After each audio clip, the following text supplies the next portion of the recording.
Hello everyone, how are you? I hope you're well. Happy Leo full moon. We are in a time of really emboldened embodiment, and I want to take a moment to speak about what happens to us when we are stepping into the world to be seen, and why some of us really shy away from being seen.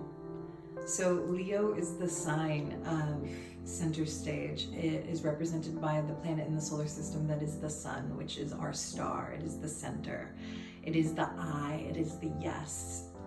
There's a self-confidence in Leo that is really healthy and inherent and leads to leadership of the king, kingship, stewardship of a whole entire community from a place of self-actualization equals an embodied leader, right? So a lot of us also, there's a shadow side also to Leo too, where it's aggrandizement, and there's too much in that direction of self that we don't have the polar opposite of the other to balance it. So it's always very important that we, in the opposite sign of Aquarius, which is where the sun is now, we are focused on the community, which is on the whole, and that's like the generous spot of Aquarius. Aquarius also has the shadow where it's too focused on the self as well. So we always want to bring polarities into balance, into ourselves. And as a vocal empowerment coach, someone who helps other people, including myself, right? The reason why we teach what we need to learn, the reason why I do this work is because I'm on the path too.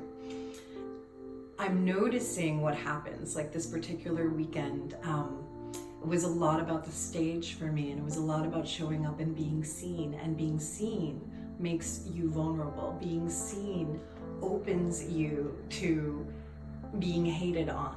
And this is something that I know very deeply in my own journey in school and everything, and as a very loud personality, as somebody who had a very big and radiant vibration, I was picked on a lot and ostracized from communities.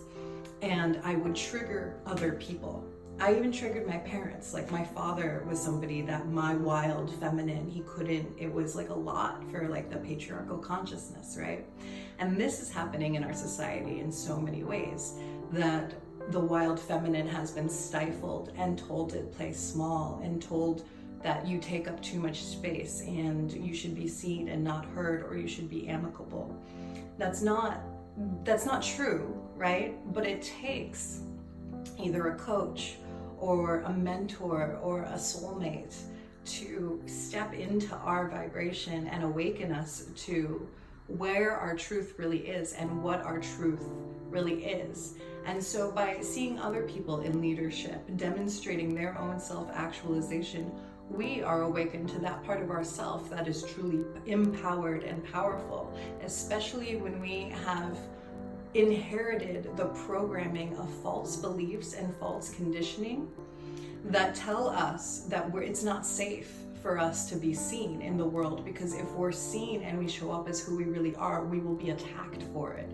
And this is in a microcosm in our own family lines, in a macrocosm of genocide in our ancestry, which I totally have, and also in the entire world with women in our collective consciousness. We have this wound of our voices not being safe for us to express ourselves.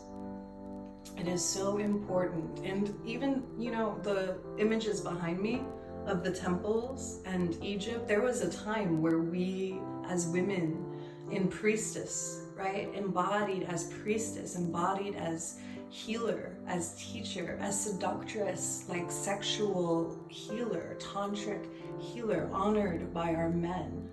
And we were revered in our healing capacity, in our capacity to give birth through words, which we know, the word and the intention and the voice. This is what creates reality. This is what empowers ourselves in our truth. And it is important that we rise now from the false conditioning of this patriarchal society that we are living in right now, and that we reclaim that power from the conditioning that has been given to us through generations, or through our own experiences in this lifetime that have told us that we need to be smaller than who we are. When we open ourselves to be vulnerable and step out onto the stage of life, we can be attacked. They can throw, their own opinions, their own beliefs, especially if we show up to be a teacher and a leader. Then people can project onto us. And this, if you're empathic, can feel really like a lot of responsibility. And so if you want somebody to help support you in your own journey, if this is all resonating and lands with you, please reach out to me, because this is what I'm up to right now, is that I'm supporting people who have these beliefs. The belief systems get stuck in our programming, in our psyche, in our energy body. But with breath, attunement, and movement, and healing, the beauty, the gift of transmission and transmutation, to allow that energy to move through us, to release those stuck emotions, we can claim that power and that sovereignty for ourselves, so that we can really step in and be the rainbow warriors that we truly are. So this is my mission, and this is also my empowerment and my embodiment and my practice.